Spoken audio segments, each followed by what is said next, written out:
talking about old coffee. Are we blowing old coffee out proportion when we're talking about specialty coffee? This coffee in particular is 9 months past the roast date. You have to brew it in a way to where it's actually a lot stronger than the way that you usually go about drinking that coffee. Are we overblowing this whole logic, this whole thing about coffee, how old it is? Broader scale, what does fresh mean? Oh my God. Like I said, bar none, the best sound in the morning. We live right now. And we're doing pretty good right now. I hope you're doing pretty good right now. I hope you're going what? I don't know why I'm nervous talking to you. So what are we going to be talking about today? We're talking about old coffee. Are we blowing old coffee out proportion when we're talking about specialty coffee? Let's go ahead and have a sip and let's talk about it, okay? It's not bad. Had it a couple days ago. It's tasty. There are some caveats to drinking old coffee.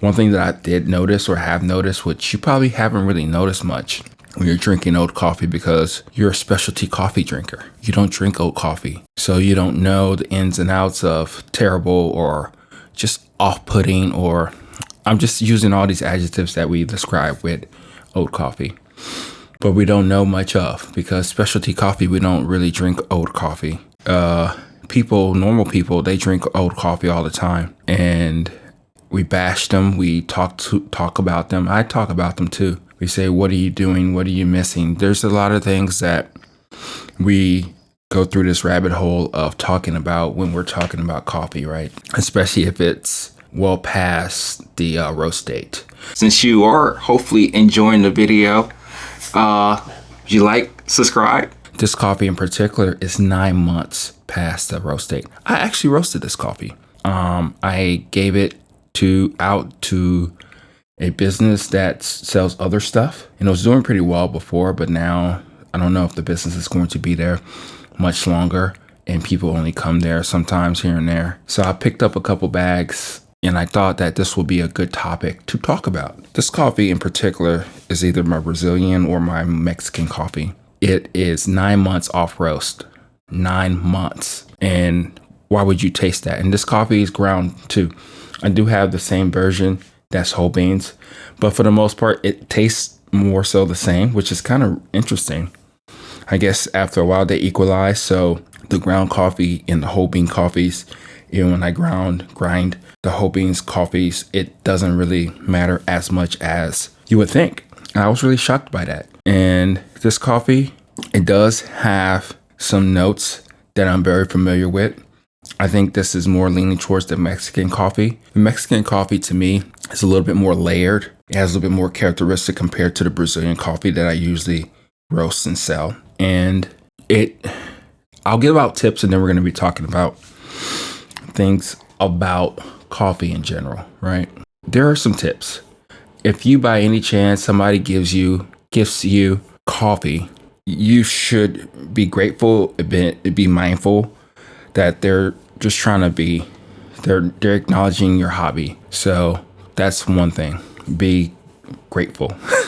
A random person telling you to be grateful. I know that's kind of weird, but I am. Another thing is that I think after 3 or 4 months, it's considered really old coffee.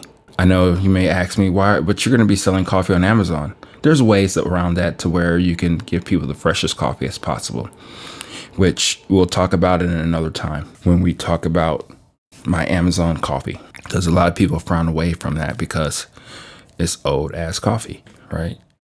So you can't brew it the same way. The big difference or the big takeaways that you can do with older coffee is that it doesn't bloom.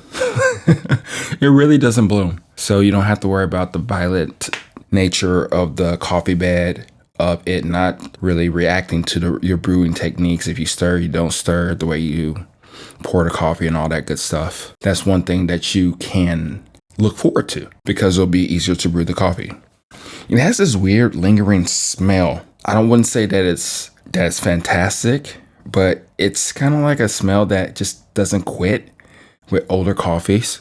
And it just lingers and lingers and lingers.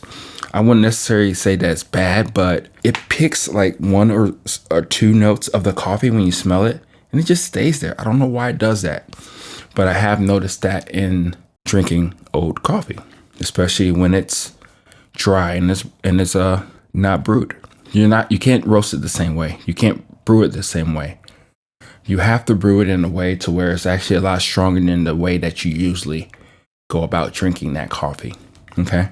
So if you're doing a 1 to 15 ratio, do a 1 to 10. If you're doing a 1 to 18, 1 to 20, do a 1 to 14 ratio. Something like that. Because something about the characteristic of the coffee, it doesn't have the oomph that it did when it was fresh. You have to put more, I guess, energy. You have to make it a little bit stronger in order to really enjoy it. And even when you do that, you're not going to get any kind of crazy, like this coffee is too strong for me. It'll more than likely taste like something that you will drink on a regular, whatever ratio that you go with. This particular coffee or coffees like this. Okay. Let me swallow a little bit because my mouth is like, it does that when I have too much liquid in my mouth, but whatever. And it does have that strong taste. The smell kind of translates a little bit and lingers a little bit longer too. So another tip that I will give you when you are drinking, experimenting with oat coffee, have fun with it. Experiment with it. Try things that you haven't tried before. Push the boundaries. Have fun with it. Do things that you don't normally do. Think of any crazy, wacky recipes that you see online that you are thinking about that you didn't want to do with your expensive coffee. Try that. Do those things. Because it's older coffee. Why not? You don't have nothing really to lose. You're just trying to enjoy it for whatever it is, you know? And I would highly suggest you to drink it with people. See what they think about the coffee. Don't tell them it's old. Just tell them that you want to drink coffee with them and see what they say about it. See if they like it. See what they don't like about it. Use them as a cupping apparatus to understand their palates a little bit more. So then when it's time for you to give them coffee that's fresher, then you can go about doing that in a way to where you're capturing notes that they like about coffee. It's another way to just give back to other people as they're giving you back this old coffee. So those are the biggest tips that I can give you about this particular coffee, this type of coffee.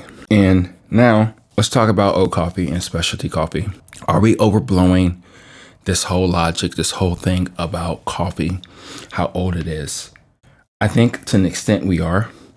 I guess the beauty of specialty coffee is that we don't have coffees that are way too old. We don't really subscribe to that. We're big advocates about telling people about drinking their coffee as quickly as possible so they can enjoy it. So then they can buy another bag and they can keep buying more bags and all that good stuff, right? As you can see, I'm on my soapbox a little bit. But I guess what I'm saying is that coffee is what it is. We've all experienced coffee when it was extremely fresh, which I don't highly recommend because it's still kind of working out its kinks, and it gets better with a little bit of age. But how much age is enough? You know, I used to be on this whole thing of telling people it's fresh. And then I started to question myself, what does fresh really mean? Like when you think about it on a more broader scale, what does fresh mean? Can I say that this bowl of rice is fresh? To an extent, if it was actually made that day or whatnot. But what about the whole beans? That's a story for another day, right? The grains itself. How old are the grains? So when you actually make the rice, in this example, how fresh truly really is it? Can you really taste the difference in essence in the characteristics of what that thing, that grain, that food really is when we're actually experiencing it? Those are some of the things that I think about constantly of like, what are we really talking about here? Are we talking about freshness? Is it just another way that we can give people or an understanding of a marketing spill of like, this coffee is fresh? Because what I've noticed actually is that a lot of specialty coffee people, they don't really lean into the whole freshness thing. They already know that it's fresh, but they like to get rid of the coffee as quickly as soon as possible. It's survival technique, I think. It's one of those things to the point to where we want to give people the best light of that coffee. And I think that's part of the whole allure of it, because when I give you something, I want it to be representative of what I believe this coffee is at its best. And if we don't do that, then I think we lose our sense of honor, our sense of pride, and our sense of what we care about deeply when we're giving it out to people or just enjoying it for whatever it is. Because I think that's one of the beauties of coffee, is that when we drink it, we know that it's probably presented to us in the best light. And that part right there is the freshness part. But as I drink this coffee right now, 9 months off roast, what does that really mean to specialty coffee?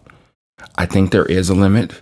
I would say 3 to 4 months should be the limit of any coffee, more than anything. And I think as you drink it, more than anything, as you go through this whole journey with that particular coffee, is you have to change a couple parameters.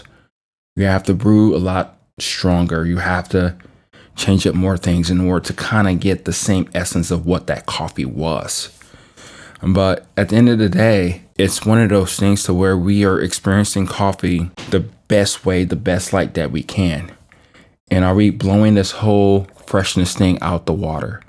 I think we are, to an extent. Freshness is extremely important. It is something that presents the coffee in the best light that we can. However, let's not beat up our people who drink coffees that don't really care about that, because we can be mindful and help them out to let them know what a fresh coffee is. Give them an opportunity to taste a fresh cup of coffee, to experience it for whatever it is. Because like I said, as I'm drinking this coffee, I'm getting those weird, lingering tasting notes. And it just kind of just stays with you a little bit. And this coffee is not complex at all. It tastes the way that it did in the beginning, as it is now, as it's properly cooled down to room temp. But I can still appreciate this old ass coffee. And I hope that you will get a chance to do that too.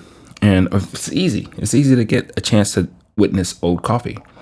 Go to the grocery store, see a roast by best date or whatever, and then do a 6-7 months or whatever before that. And then that'll give you an understanding of when that coffee probably was roasted. Or talk to the roaster or talk to the company and ask them if they can give you the actual date that this coffee was roasted. And then go to the store and taste that coffee, drink that coffee, see if you like it, see if you don't like it, see how you can make it better. Because we beat up on coffee, on the way the coffee is presented and prepared a lot of times. But if we can have appreciation of coffee that's not in its best light, how can we truly, really enjoy it? And let's not beat up everybody else about this too.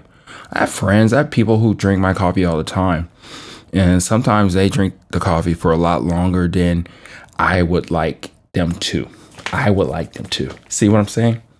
I'm trying to dictate the way somebody else drinks my coffee that they paid for. Doesn't make sense, right? So I guess what I'm saying here is that let's have a bigger and better light of understanding where people are coming from and understanding the coffee a little bit more, understanding that person. This is not a, PSA, as they would say, about everybody should enjoy anything and everything that they want to. Because at the end of the day, that's what we do anyway. And let's just take coffee, for instance, out of the picture. Let's take a sandwich. Let's take a bagel. Let's take a steak. We all have our preferences. We all do things in a way to where we are trying to truly, really understand what makes sense to us. For instance, I am actually doing an experiment right now, not even dealing with coffee. I'll tell you about right now before we leave off today. Is I'm doing my own dry aged steak. I think dry aged steak is kind of BS. And I'm doing my own experiment right now. It's been in the fridge for 2 weeks. And I think it's about that time that I actually pull it, but I want to do it for a little bit longer. But I'm just experimenting. I'm just trying to see if my perceived notions of what dry aged tastes like is truly what it is, And I'm trying to understand my own perceived way of going about things in general. So I'm pushing my own boundaries in order to understand if I'm making sense into all of this. And as I drink this old coffee, this 9-month-old coffee, I'm really blown away how it's still actually presentable, it's drinkable. And there's a couple things that you have to look past. But even when you drink this coffee as fresh as possible, it's not 100% perfect. There's things that we have to do and understand to manipulate the coffee the best way that we can. I will say this though about this old coffee is that it kind of gets in the way a little bit of what truly the essence of the coffee is, because of that lingering smell and that taste that it does stay there that presents the coffee. But you can get the essence of the coffee. It's a lot easier with a freshness of coffee. So take that with the grain of salt or the ground of coffee as you best you can, and just try it. Give it a try. Let me know what you think about this. I think that if you were to be able to actually try the coffee, experience the coffee, and see for what it is in your new way of looking at coffee, you may have a decent understanding of old coffee or just coffee in general. And just think about all the things that went through to actually get that coffee to you, right? The producers, the exporters, importers, whatever they're called, the roasters, the people who roasted the coffee, and then however long it may stay out on the shelf. But then after you tasted it and it's still not up to your liking, that's perfectly fine. If old coffee is whack to you, it's old coffee is whack to you. That's perfectly fine. But there are some benefits that I have said before. So give it a try. Try some old coffee. Let me know what you think. And we'll keep this conversation going. Maybe a part 2 in the future. But I think it's very important that we do talk about these things that are maybe taboo or things that we don't do just because we are above the echelon of what we think that is special. Because this coffee was special. And to an extent, it's still kind of special. Just older, like how we get older too. Off my soapbox. This is Oki out at Everyday Beans. Talk to you later. Bye.